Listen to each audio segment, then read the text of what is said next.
नमस्कार। भारतीय बाजारों ने आज दुनिया में अपनी पहचान बनाई है, जिसमें शेयर मार्केट का एक बहुत बड़ा कंट्रीब्यूशन रहा है। शेयर मार्केट को पूरी तरह से जो करवट देखने को मिली वो वक्त था लगभग 2000 साल से लेकर 2015 तक, और इन सालों में कई सारे नए बदलाव, नवाचार हुए, इनोवेशंस हुए, और इन सभी इनोवेशंस के पीछे जो नाम था वो था आशीष चौहान जी। आशीष चौहान जी हमारे साथ है। सर, बहुत बहुत स्वागत। आपके ये जो सारे अनुभव है, जिस प्रकार के आपने बदलाव किए, उनको लेकर हाल ही में एक किताब प्रकाशित हुई है, स्थित प्रज्ञ, जो कि मराठी में अनुवादित हुई है। सर, आपने जब बॉम्बे स्टॉक एक्सचेंज का कार्यभार स्वीकारा, तब जो स्थिति थी, बोर्ड पर हम काम कर रहे थे और ऐसा लग रहा था कि हम दुनिया से पिछड़ रहे हैं। आपको तब किस मकाम पर ऐसा लगा कि हमें बदलाव की ज़रूरत है और इनोवेटिव कुछ करने की ज़रूरत है? उससे भी थोड़ा पीछे चलते हैं। जब भी हर्षद मेहता का कांड हुआ 91 में, तो उस समय मैंने IDBI में नौकरी करता था, मैं एज अ बैंकर। और IDBI उस समय भारत की सबसे बड़ी वित्तीय संस्था थी, और एग्जिम बैंक और सिडबी और सेबी जैसी कई संस्थाओं की स्थापक भी थी। तो जब हर्षद मेहता का कांड निकल के आया, उस समय भारत सरकार ने एक कमेटी की घटना की, उसका नाम था फेरवानी कमेटी। तो उन्होंने अपना रिकमेंडेशन दिया कि भाई एक मॉडल एक्सचेंज बनानी चाहिए, और वो एकदम आधुनिक तरीके से कंप्यूटर के माध्यम से बननी चाहिए, और जिसमें ब्रोकर्स का कोई से नहीं होना चाहिए, क्योंकि ब्रोकर्स जो थे वो बॉम्बे स्टॉक एक्सचेंज और बाकी कई एक्सचेंजेस थे, उस समय 22 एक्सचेंज थे, उसको चलाते थे, और ब्रोकर का एक कोऑपरेटिव तरीके ही चलता था, उनका एक क्लब तरीके से चलता था।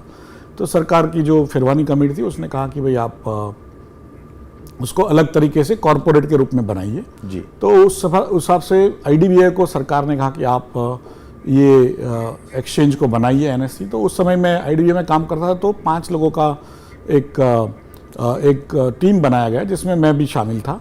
और उसी की वजह से मुझे जो ऑटोमेशन ऑफ स्टॉक मार्केट, उसमें काम करने का मौका मिला। पहली बार विश्व में जो ऑर्डर ड्रिवन एक्सचेंज होती है, ऑटोमेटेड ऑर्डर सिस्टम, जो आज पूरे विश्व में प्रचलित है, उस समय नहीं थी। न्यूयॉर्क स्टॉक एक्सचेंज हो, लंदन, जापान, सभी फ्लोर बेस्ड होते थे, और नास्डैक फोन बेस्ड होता था। आपको ट्रेड करना होता तो फोन पे करना पड़ता था जी। तो जब NSE का जो उद्भव हुआ, पूरा हमने सैटेलाइट टेलीकॉम वगैरह, जिसकी अगेन डिज़ाइन वगैरह मैंने करी थी। मैं अकेला ही इंजीनियर था, 5 लोगों की टीम में, अकेला ही यंगेस्ट भी था, और अकेला गुजराती था। तो गुजरात की जो गुजराती भाषा है, उस समय कई स्टॉक एक्सचेंजेस में उस पर ही नोटिस निकलती थी, क्योंकि गुजराती से उससे ज़्यादा जुड़े हुए थे उस समय। तो ये सभी में मुझे इलेक्ट्रॉनिक ट्रेडिंग लाने में, या सैटेलाइट टेलीकॉम लाने में, या निफ्टी इंडेक्स की मैंने रचना की, या डेरिवेटिव्स जिसको कहते हैं, उसका भी पूरा जो ओरिजिनल थिंकिंग और जितना भी कायदा वगैरह चेंज हुआ, रेगुलेशंस बनाए गए, even equities trading through screens, वो सभी मैंने ही लिखे थे। तो उस समय मैं 24 साल का था जब 1992 में मुझे ये मौका मिला, और उसके बाद 2000 के साल तक मैंने वो चलाया, जो इक्विटीज़ और डेरिवेटिव्स मार्केट NSE का। और 2000 के साल में फिर मैंने खुद ही का शुरू किया काम। 2009 तक फिर वो काम जो था वो इलेक्ट्रॉनिक कॉमर्स, ई-कॉमर्स जिसको कहते हैं, बट वो अपने समय से थोड़ा पहले था 2000 के साल में। और जो मेरे फंडर थे रिलायंस ग्रुप, उन्होंने बाद में 2001 में मुझे फंडिंग बंद किया कि भाई ये अब नहीं चलेगा, तो बट आप हमारे वहाँ टेलीकॉम एरिया में काम कर सकते हो। तो फिर मैंने उनके साथ टेलीकॉम में काम किया, और उनके जो IT का हेड बना टेलीकॉम का। उसके बाद पूरे ग्रुप के IT का हेड बना। क्रिकेट टीम मुंबई इंडियन भी मैंने शुरू करी, और थोड़े IPOs वगैरह किए, पब्लिक रिलेशंस उनके लिए किया। और फिर 2009 की साल में मेरी पत्नी की ओनरशिप की एक कंपनी थी जो स्टॉक ब्रोकर्स को सॉफ्टवेयर देती थी, तो उसको BSE ने हस्तगत किया, और उसमें उन्होंने कंडीशन रखी कि भाई मैं उनके साथ मिनिमम 1 साल काम करूं, क्योंकि एक मेरा रेपुटेशन था कि मैंने डेरिवेटिव्स और स्टॉक मार्केट का ऑटोमेशन किया, तो इसलिए मैं उनके थोड़ा काम में आऊँगा। तो इसलिए मैंने 2009 के साल में एक तरह से रिटायरमेंट फंडिंग मिल रहा था, तो वहाँ पे गया था। और फिर वहाँ मैं 13 साल रहा, 3 साल डेप्यूटी सीईओ और 10 साल सीईओ। पर वहाँ से मैं जब रिटायर होता 2022 में, तो फिर एनएससी में सीईओ की जरूरत पड़ी थी, तो वहाँ पर मेरा चयन हुआ। मैं जरूर सर, मुंबई इंडियंस एक अलग लीग थी कंप्लीटली। आप आईटी में काम कर रहे थे, आर्थिक विश्व में काम कर रहे थे, और अब खेल की दुनिया में, और आप सीईओ थे। तो ये मौका कैसे मिला, और क्या एक चैलेंज के तौर पर आपने लिया था? किस प्रकार से आपने सोचा कि इसे हम हेड कर सकते हैं? नहीं, इस तरह से हुआ कि रिलायंस ग्रुप ने मुंबई इंडियन क्रिकेट टीम लिया हुआ था, और उसमें क्योंकि मैं आईटी का भी हेड था और मीडिया का भी हेड था, तो जो मालक है उनको पता था कि इनको क्रिकेट में इंटरेस्ट है, क्योंकि मैं मुंबई में बहुत क्रिकेट खेलता था, सी डिवीज़न में, डी डिवीज़न में, टाइम शील्ड में। तो उनको पता था कि ये क्रिकेट काफ़ी खेलता भी है और इंटरेस्टेड है व्यक्ति है। तो एक दिन उन्होंने मुझे कहा कि भाई आपको ये क्रिकेट टीम चलाना कैसा रहेगा, और उस समय आईटी का तो हेड कर ही रहा था और पब्लिक रिलेशंस का भी। तो मैंने कहा ठीक है, मैं कर लूँगा। तो लेकिन उस समय जो करीब 3-4 दिन ही बचे थे पहले मैच के, और उसमें क्रिकेट के जो टिकट्स बेचने चाहिए पूरे स्टेडियम भरने के लिए, वो हमने बेचे नहीं थे। तो इसलिए उनको लगा कि ये जो है ये व्यक्ति कर पाएगा, क्योंकि वो हम 10 साल से जुड़ा हुआ है और उसको पता है कि कैसे सॉल्यूशन लाते हैं। तो एक तरह से मेरा रेपुटेशन था कि ये सॉल्यूशन क्रिएट कर सकता है। तो इसलिए पहला जो कार्यक्रम था वो यही था कि पहले दिन का क्रिकेट टीम का आप क्रिकेट टिकट बेच दो। तो जब 3 दिन में मैंने सभी टिकट बांट दिए और लोग आए भी, लेकिन जब हम मिस्टर अंबानी, मिसेस अंबानी और मैं तीनों जब अंदर स्टेडियम में गए, तो सुनील गावस्कर स्टैंड है वानखेड़े में, जी। वो स्टैंड और उसके बगल वाला स्टैंड दोनों खाली थे, क्योंकि वो एमसीए मुंबई क्रिकेट एसोसिएशन की क्रिकेट उसकी टिकट थी। तो उन्होंने बांटे नहीं थे, क्योंकि 2-3 दिन पहले ही दिए थे उनको। तो फिर मैडम ने कहा कि भाई आप इसको भी भर लो। तो मैंने मुझे पता नहीं था कि टिकट्स कहाँ पे होंगी, एमसीए को दिया हुआ था, लेकिन उन्होंने टिकट विंडो में ही रखे हुए थे। तो मैंने टिकट लेके रोड पे थोड़े उछाले, तो वहाँ पर चर्च गेट के नज़दीक में वानखेड़े स्टेडियम है, तो लोग बड़े खड़े रहते हैं। तो उन्होंने देखा कि अरे ये तो फ्री का टिकट है, तो वो लेके फिर वो चले गए। और मुझे उस समय पुलिस को लगा कि मैं थोड़ा अराजकता फैला रहा हूँ, तो उन्होंने मुझे पुलिस वैन में भी बिठा दिया। फिर मेरे लोगों ने आके छुड़वाया कि ये तो साहब है। उन्होंने कहा नहीं, साहब तो अंबानी साहब है, ये तो नहीं है। बट उन्होंने कहा नहीं, यही आजकल क्रिकेट टीम का संचालन करते हैं। तो उस हिसाब से फिर मुझे छुड़वाया, लेकिन वो पूरा स्टेडियम भर गया। तो उसके बाद उनको भी कॉन्फिडेंस आया कि भाई ये जो व्यक्ति है वो अच्छे से व्यवस्था का काम करता है, क्योंकि क्रिकेट जब मैच ऑर्गेनाइज करनी होती है तो बहुत सारे काम करने पड़ते हैं। उस समय जो वानखेड़े स्टेडियम भी एक्चुअली तोड़ रहे थे 2008, क्योंकि 2011 में वर्ल्ड कप बनाना था। तो 2008 में उसको आधा तोड़ा हुआ था। तो वो सब व्यवस्था करनी, अंदर जाना, टेररिस्ट का बहुत भय रहता था, उसके लिए व्यवस्था करना, टॉयलेट साफ करवाने, बाकी जो व्यवस्थाएं करनी पड़ती है वो 90% काम है। क्रिकेटर को एक्चुअली वो खेलते हैं, हम तो खेलते नहीं है, हमको उनके लिए व्यवस्था करनी पड़ती है। तो वो व्यवस्था के लिए जो उनको लगा कि ये व्यक्ति अच्छा काम करता है और ध्यान देकर के हर चीज़ का ख्याल रखता है, तो इसलिए फिर उन्होंने दूसरे साल भी कहा भाई आप ही चला लो, क्योंकि वो 35 दिन का 40 दिन का कार्यक्रम रहता है। उसके बाद तो आपको नॉर्मल जॉब करनी पड़ती है। लेकिन फिर दूसरे साल हम साउथ अफ्रीका गए, वहाँ पर भी कई सारे अच्छे अनुभव हुए। और फिर तीसरे साल मैंने जो मैंने कहा 2009 की साल में जो कंपनी थी वो वहाँ बीएससी में चली गई, तो इसलिए मुझे बीएससी जाना पड़ा था। सर, मुख्य तौर पर बीएससी में भी हमने आपको नज़दीक से देखा, कई सारे नए इनोवेशन जो है वो आपके वक्त में वहाँ होते नजर आए। इस पूरी यात्रा में जब तक आप एनएससी पहुँचे, इस यात्रा में कुछ गलतियाँ भी हुई जो कि आप जिसका उल्लेख करते हैं अपनी किताब में, तो इन गलतियों से सीखने को भी मिलता है। तो ऐसी कोई चीज़ जो कि आपको लगा कि ये गलत हो गया मेरे हाथ से, पर ये सबसे बड़ी सीख रही, ऐसा कोई अनुभव? नहीं, बहुत सारे अनुभव। देखिए, जब काम करते हो तो गलतियां तो करते ही हो। जो आदमी गलती नहीं करता उसका मतलब उसने काम नहीं किया, जी, है ना। और गलतियों से सीखना भी चाहिए, और ऐसा नहीं कि गलती आपको हरदम निराश करती है। जी, गलतियां ऐसी भी होती है जिसमें आपको सक्सेस भी मिलती है। कई बार जैसे हमने एक प्रोटोकॉल टेलीकम्युनिकेशन सिस्टम जब मैं डिज़ाइन कर रहा था एनएससी के लिए, तो उस समय का जो प्रोटोकॉल चलता था उसको X.25 नाम था उसका, डिटर्मिनिस्टिक प्रोटोकॉल था, जो टेक्निकल लोग समझ पाएंगे। और उस समय नया एक प्रोटोकॉल उभर के आ रहा था TCP/IP नाम का। तो हमने पुराने जो प्रोटोकॉल है उस पर जाने के लिए वो जो टेक्नोलॉजी को चुना वो पुराना प्रोटोकॉल पे थी, लेकिन जो हमने इम्प्लीमेंट किया बहुत सक्सेसफुल रहा, लेकिन वो जो प्रोटोकॉल था वो धीरे धीरे लुप्त हो गया। और TCP/IP का जो प्रोटोकॉल था वो इंटरनेट को चलाने लगा, तो पूरे वर्ल्ड में आज TCP/IP से ही ज़्यादा से ज़्यादा इंफॉर्मेशन ट्रांसफ़र होती है। लेकिन जो हमने सिलेक्शन किया था वो गलत था, लेकिन सक्सेस तो मिला क्योंकि हमने इम्प्लीमेंट अच्छा किया था। तो कई चीज़ों में गलती आप करते भी हो, आप उसको इम्प्लीमेंट करते हो और उसमें सक्सेस भी मिल सकती है। इसका मतलब ये नहीं कि आपका डिसीजन सही था, इसका मतलब यही है कि आपने अच्छे से उसको संभाल लिया।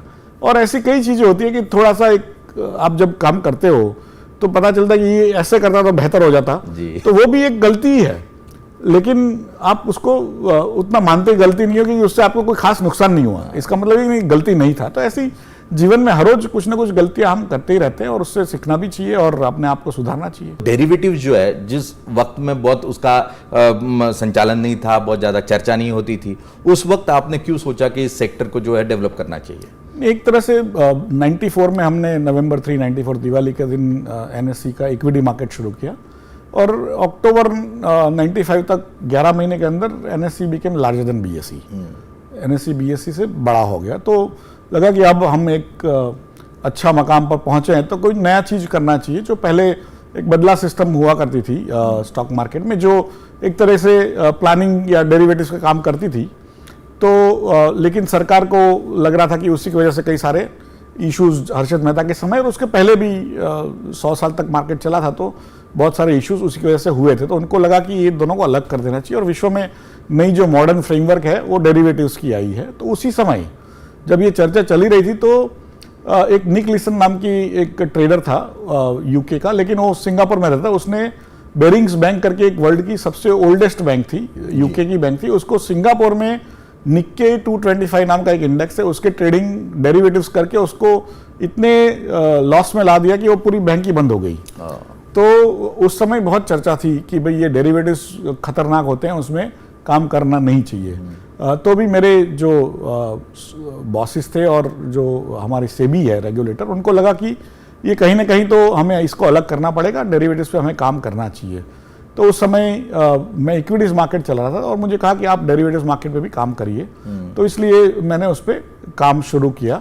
और आज भी हालांकि विश्व में हम काफ़ी स्टॉक मार्केट में हमारा जो ट्रेडिंग है विश्व में दूसरा नंबर है शांघाई स्टॉक एक्सचेंज के बाद, और ओवरऑल मार्केट कैपिटलाइजेशन जो संपत्ति जो स्टॉक मार्केट दर्शाता है उसमें हमारा चौथा नंबर है विश्व में, अमेरिका, चाइना और जापान के बाद। तो हम ऑलरेडी बड़ी महासत्ता स्टॉक मार्केट में भी बन चुके हैं, उसकी ट्रेडिंग में भी बन चुके हैं, दूसरा नंबर कोई कम नहीं होता। लेकिन जो डेरिवेटिव्स में एक असमंजस ये इसलिए पैदा हुई कि हम जो नंबर ऑफ कॉन्ट्रैक्ट्स के बारे में डेरिवेटिव्स में कैलकुलेट होता है, लेकिन जैसे आपने तरबूज 10 किलो का होता है और एक द्राक्ष होती है 10 ग्राम की, तो हम ज़्यादा द्राक्ष बेचते हैं तो हम, लेकिन नंबर ऑफ द्राक्ष ज़्यादा बेचते हैं तो हमें लग रहा है हम बहुत काम कर रहे हैं। तो इसी की वजह से हम एक असमंजस में जो वर्ल्ड के रैंकिंग आते हैं उसमें NSE का नाम नंबर 1 डेरिवेटिव्स में आता है, क्योंकि हम द्राक्ष बेच रहे हैं, हम छोटे छोटे कॉन्ट्रैक्ट ट्रेडिंग करते हैं, जबकि अमेरिका में हमसे 70-80 गुना बड़ा कॉन्ट्रैक्ट मिनिमम ट्रेड होता है। तो अमेरिका का जैसे स्टॉक ऑप्शंस का मार्केट लें तो उसमें लिटरली महीने में $1 ट्रिलियन का प्रीमियम ट्रेडिंग होता है।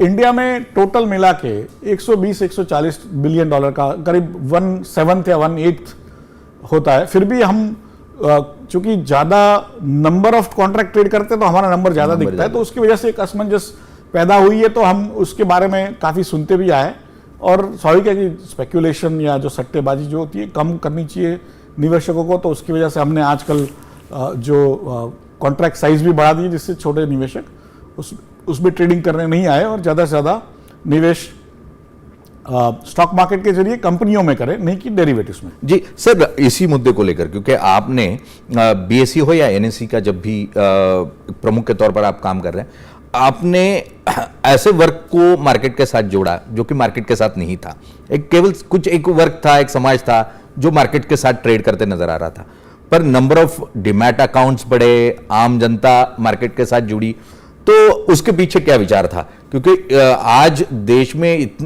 अगर महाराष्ट्र की बात करी जाए तो 3.5 करोड़ डीमैट अकाउंट महाराष्ट्र में है, तो आम लोगों को मार्केट के साथ जोड़ने के पीछे की कल्पना क्या थी? नहीं, एक स्टॉक मार्केट की एक परिकल्पना है कि जो सेवर्स होते हैं, जो हाउस होल्ड सेव करते हैं और इंडस्ट्रीज को पैसे चाहिए, तो उसको दो जरिए मिलता है। एक बैंकों के जरिए, जब हम अपने पैसे बैंक में जमा करवाते हैं फिक्स डिपॉजिट में या सेविंग में, तो बैंक इंडस्ट्री को पैसा देती है, या तो स्टॉक मार्केट के जरिए। तो स्टॉक मार्केट को जो एक तरह से डिसइंटरमीडिएशन कहते हैं और बैंकिंग को इंटरमीडिएशन कहते हैं।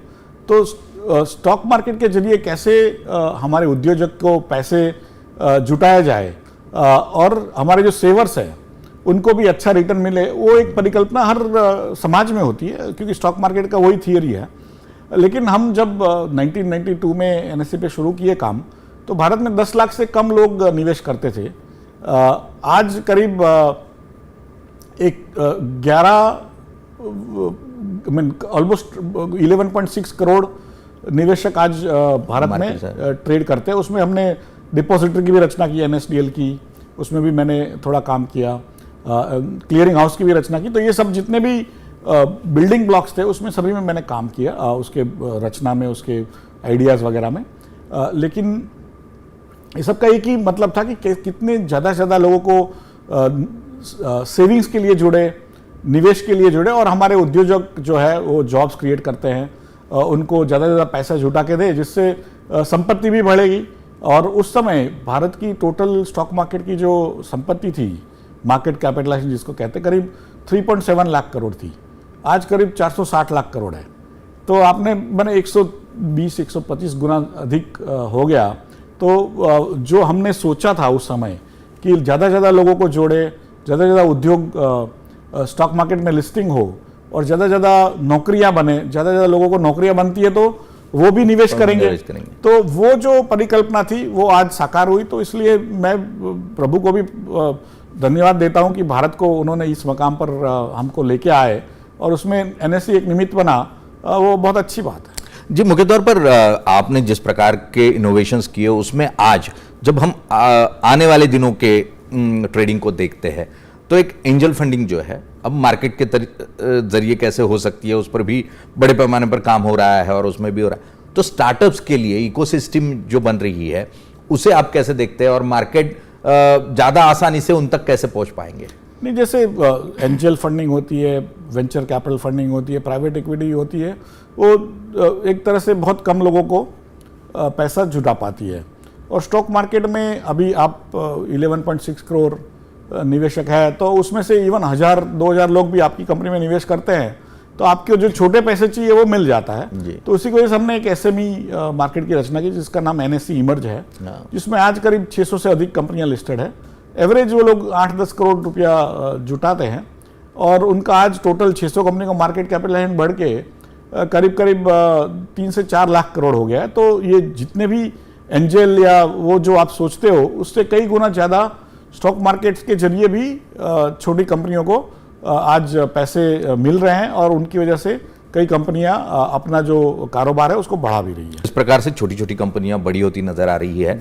एक अनुभव जानना चाहूंगा कि आप एक छोटे से परिवार से आते हैं और उस परिवार में आपने स्ट्रगल देखा है, जमीन देखी है और वहां से लेकर एक सबसे ऊंचे पद तक का ये जो यात्रा है उसमें परिवार और माता पिता इन दोनों के द्वारा क्या प्रतिक्रिया रही जब आप इन सीढ़ियों को चढ़ रहे थे?